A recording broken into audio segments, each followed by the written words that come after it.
Hi student, अस्सलामु अलैकुम। Student, आज का जो हमारा लेक्चर है वो है एनीमिया। ये लेक्चर थर्ड सेमेस्टर वालों के लिए है, एमएलटी और एनेस्थीसिया डिपार्टमेंट के लिए। आज हमने पढ़ना है एनीमिया के बारे में। अब हमने सीबीसी पढ़ा, तो सीबीसी के बाद हम आरबीसी के जितने भी रिलेटेड टॉपिक्स होंगे हमने वो पढ़ने हैं, और फिर उसके बाद डब्ल्यूबीसी के बारे में। एनीमिया क्या होता है? Anaemia a deficiency in the size or number of red blood cell or in the amount of hemoglobin। तीन चीज़ें यहाँ पर याद रखें कि अगर आरबीसी में कमी आती है, नंबर ऑफ आरबीसी, या फिर अमाउंट ऑफ हीमोग्लोबिन जो है वो डिक्रीज़ हो जाता है, या फिर एचसीटी पैक्ड सेल वॉल्यूम या हेमाटोक्रिट वॉल्यूम जो होता है वो डिक्रीज़ हो जाता है, तो इन तीनों केसेस में क्या होता है, this condition is called anaemia. अब एनीमिया अगर आरबीसी कम होते हैं तो इसका मतलब है कि आरबीसी में पाया जाता है हेमोग्लोबिन। अब ये डिपेंड करता है कि आरबीसी की प्रोडक्शन कम है या आरबीसी में होता हीमोग्लोबिन होता है, हीमोग्लोबिन की प्रोडक्शन कम है।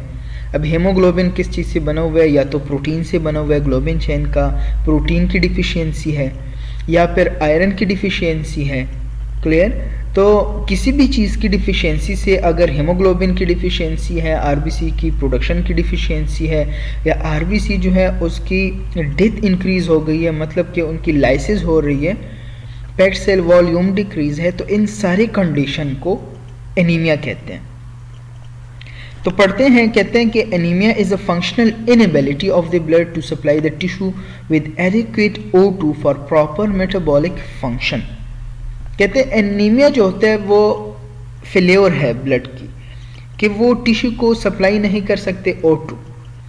सिंपली सी बात है कि ऑक्सीजन की सप्लाई अगर ब्लड कर रही है टिश्यूज़ को, तो with the help of RBCs में हेमोग्लोबिन होता है, हेमोग्लोबिन में जो हीम पार्ट है वहाँ पर आयरन प्रेजेंट होता है, तो ऑक्सीजन जो होता है वो फिजिकली आयरन के साथ बाइंड हो जाता है और फिर टिश्यू में उसको ड्रॉप आउट करते हैं। तो कहते हैं एनीमिया वो कंडीशन है जिसमें टिश्यू को O2 नहीं मिल रहा, मीन हाइपोक्सिक कंडीशन होता है, टिश्यू जो होते हैं वो हाइपोक्सिक हो जाते हैं। Anemia is usually associated with decreased level of hemoglobin or decreased packed cell volume or a decreased RBC count। तो तीनों की कमी में एनीमिया ही कहते हैं। अब एनीमिया डायग्नोस करते वक्त आप लोगों को इन तीन चीज़ों को देखना चाहिए। अगर एज को इसलिए देखना चाहिए क्योंकि आरबीसी अगर आप बच्चों में देखें जो कि इन्फेंट्स होते हैं उनमें आरबीसीज काउंट इंक्रीज़ होता है, हेमोग्लोबिन काउंट जो होते हैं वो इंक्रीज़ होते हैं, और पैक्ड सेल वॉल्यूम जो है वो इनका ज़्यादा होता है। तो और अगर आप एजेड बंदे को देखें जो अब बूढ़े हो चुके होते हैं तो उनमें आरबीसी आपको कम मिलेंगे। तो आपने एज वाइज देखना होगा कि एज कैसे। अगर आप सारी ही एजेस से एक जैसे का रिजल्ट मांगेंगे तो वो नॉट पॉसिबल। तो आपने एज को देखना है कि वो कौन से एज में। सेक्स को देखना है। अब फीमेल जो है उनका आरबीसी काउंट मेल से कम होता है बिकॉज ऑफ द पीरियड्स, सही है। तो आयरन की थोड़ी सी मिकदार कम होती है फीमेल में, इसके अलावा पीरियड्स आते हैं उसमें ब्लीडिंग होती है, तो इसकी वजह से फिर क्या है, और एक जो है वो फीमेल का एस्ट्रोजन हार्मोन जो है, तो इन सब की वजह से क्या होगा कि आरबीसी काउंट, हेमाटोक्रिट या हेमोग्लोबिन जो है वो कम आएगा विद रिस्पेक्ट टू मेल। तो आपने सेक्स को भी देखना है कि अगर जो सेक्सुअली एक्टिव वुमेन होते हैं, जो कि सेक्सुअली एक्टिव होते हैं, वो बच्चे पैदा कर सकते हैं, तो ऐसे वुमेन में जो है हेमोग्लोबिन की मिकदार असल में कम होती है। तो आपने देखना होता है इसको भी। और जियोग्राफिक लोकेशन है, तो जियोग्राफिक लोकेशन में अब ऐसी जगह जो कि जो वाटर सरफेस है वहाँ से हाइट पर एल्टीट्यूड जिनका ज़्यादा होता है, तो वहाँ पर सिंपली सी बात है कि हाइपोक्सिक कंडीशन होंगे, ऑक्सीजन वहाँ पर कम होता है। जबकि ऑक्सीजन कम होगा तो बॉडी क्या करेगी कि दो कंडीशन है, अब बॉडी के साथ दो ही चॉइसेस हैं, या तो आप इन्वायरमेंट में ऑक्सीजन को इंक्रीज़ कर दें, या फिर अगर ऑक्सीजन इंक्रीज़ नहीं कर सकते, ऑक्सीजन कंसनट्रेशन, सेचुरेशन, तो फिर आप क्या करें कि आप आरबीसी की प्रोडक्शन इंक्रीज़ करें। आप आरबीसी की प्रोडक्शन इंक्रीज करें, क्योंकि जितनी ज़्यादा आरबीसीज होंगे तो जो एयर हम इनहेल करते हैं उसमें जितनी भी हेमोग्लोबिन प्रेजेंट होंगे ऑक्सीजन मॉलिक्यूल्स वो सारे बाइंड करेंगे आरबीसी के साथ। तो बॉडी जो है वो ऑक्सीजन को तो इंक्रीज कर नहीं सकता, ये तो पॉसिबल ही नहीं है। तो वो क्या कर सकता है कि आरबीसी को इंक्रीज करेंगे। तो वो जगह, वो इलाके जहाँ पर ऑक्सीजन की मिकदार कम होती है, ऑक्सीजन टेंशन जो होगा, कंसंट्रेशन जो होगा, सेचुरेशन जो होगा वो कम होगा, तो उन लोगों में हेमोग्लोबिन की और आरबीसी की मिकदार ज़्यादा होगी। तो आपने देखना होता है कि अगर पेशेंट मेल है, फीमेल है, अगर फीमेल है तो क्या वो प्रेग्नेंट है या प्रेग्नेंट नहीं है, अगर एज को आप देखेंगे तो छोटा है या एजेड बंदा है, चिल्ड्रन है कि नहीं है, एडल्ट है, अगर एडल्ट है तो जवान है या वो एजेड हो गया है, जियोग्राफिक लोकेशन, इन सब चीज़ों को आपने देखना होगा। अच्छा जी, एनीमिया जो है वो दो किस्म के हैं, आरबीसी का साइज बढ़ जाना और डिक्रीज हो जाना। This stage is called anisocytosis. Anisocytosis mean variability in the size of RBC। और दूसरी चीज़ है poikilocytosis। Poikilocytosis mean कि change in the shape of RBC। RBC जो है उसका शेप चेंज हो जाता है। तो क्लासिफिकेशन जो किया गया है एनीमिया का, तो साइज के बेस पर भी किया गया है, और इसके अलावा अगर हम पढ़ते हैं तो कहते हैं रेड ब्लड सेल। तो रेड क्यों कहते हैं? Because of the presence of haemoglobin in the RBC. तो आरबीसी में प्रेजेंट होता है हीमोग्लोबिन, उसकी वजह से इसको बोलते हैं रेड सेल्स, कलर इसका रेड होता है। तो अब दो बातें हैं, माइक्रोसिटिक साइज ऑफ आरबीसी बता रहा है कि आरबीसी का साइज अगर कम हो जाता है, this type is called microcytic anaemia. और अगर आरबीसी का साइज जो है जो कि 6.8 से 7.4 माइक्रोमीटर तक है, अगर उससे इंक्रीज हो जाता है, बढ़ जाता है, तो इसको कहते हैं मैक्रोसिटिक एनीमिया। अब इसके साथ साथ आपने हेमोग्लोबिन को भी देखना है, कलर ऑफ आरबीसी को भी देखना है कि आरबीसी का कलर ज़्यादा है या कम है। तो क्रोम मीन कलर, और हाइपो और हाइपर तो आप जानते हैं, हाइपो कम हो जाना, हाइपर इंक्रीज हो जाना।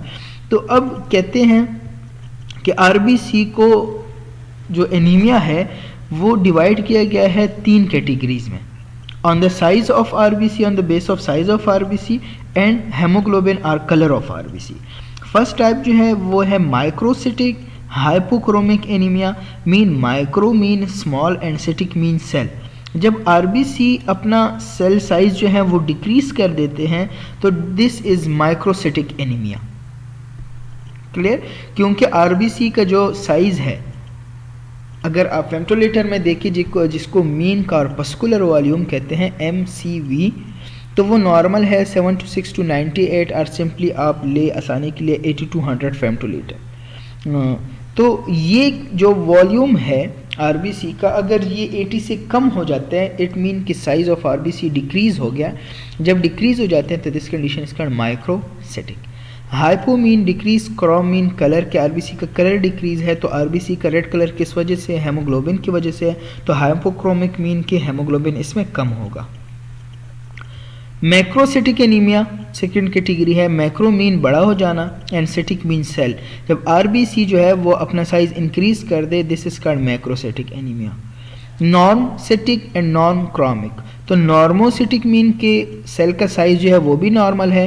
नॉर्मोक्रोमिक मीन के कलर ऑफ द हेमोग्लोबिन जो है वो भी नॉर्मल है। Normocytic and normochromic anaemia.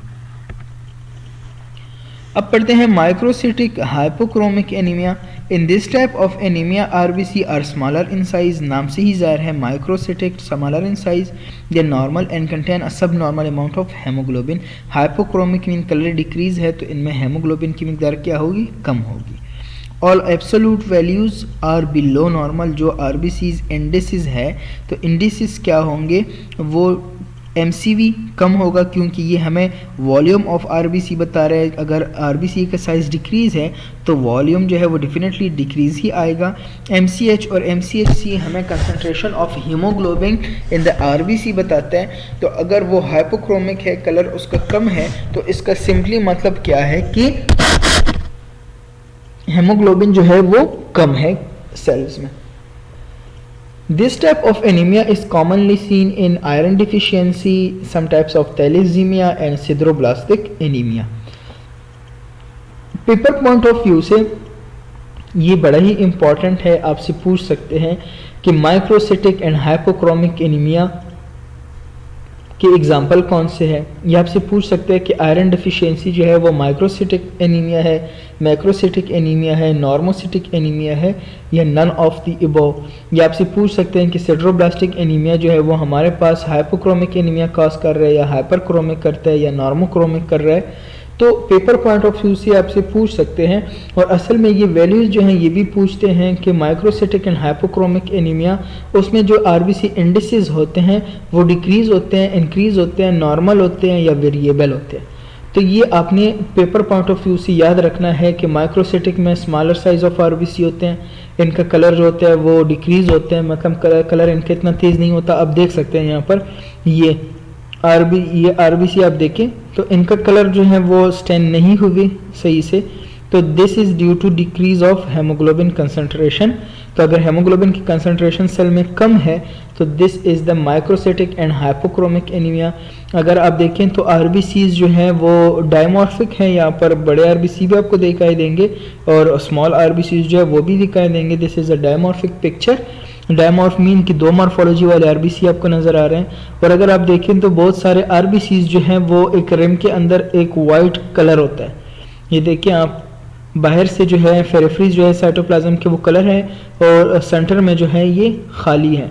तो this is what hypochromasia mean के आरबीसी कलर नहीं ले रहे हैं, तो हाइपोक्रोमेजिया।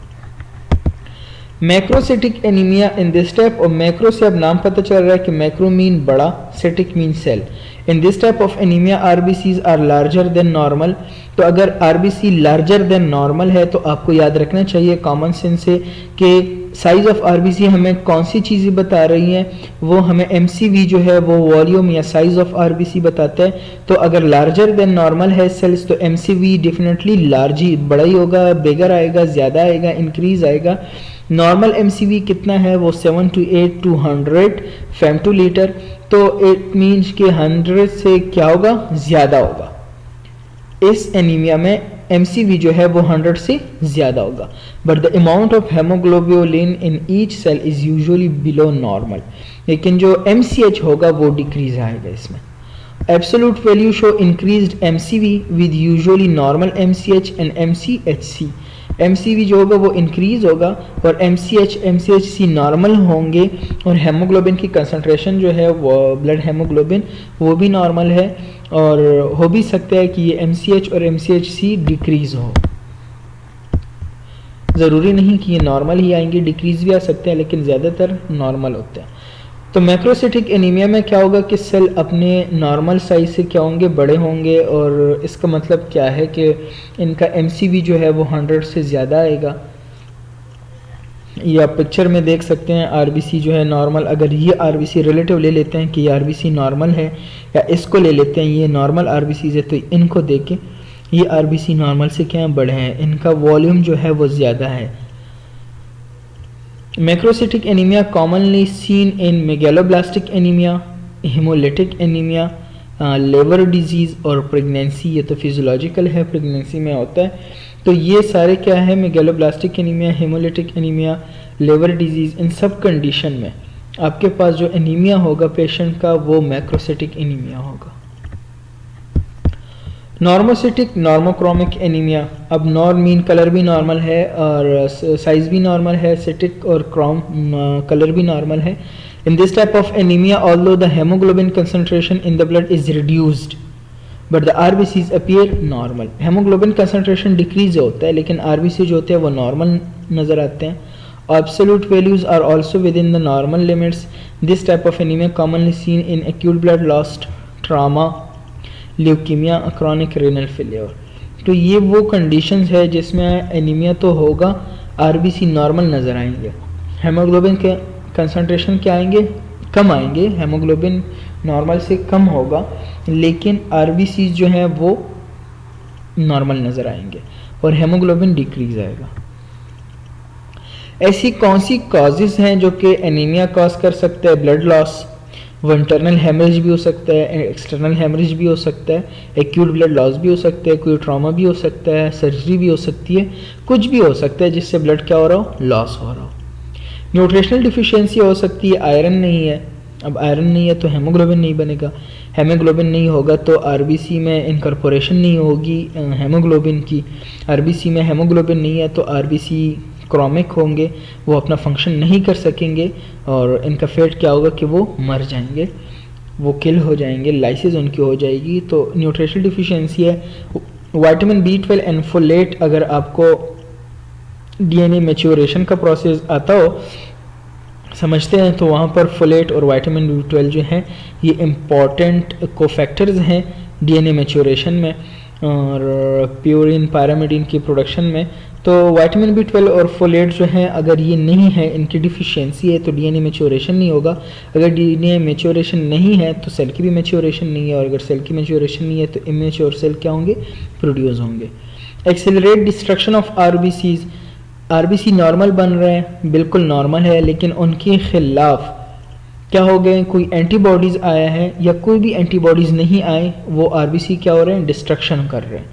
अब हो सकता है कि इन आरबीसी के ख़िलाफ़ ऐसे एंटीबॉडीज़ बने हों जो कि आरबीसी को क्या कर रहे हो, लाइस कर रहे हो, या फिर स्प्लीन ऐसा हो गया हो, हाइपर स्प्लिनिज्म जिसको बोलते हैं, स्प्लीन जो है वो हाइपर एक्टिव हो जाते हैं और आरबीसी की डिस्ट्रक्शन करते हैं।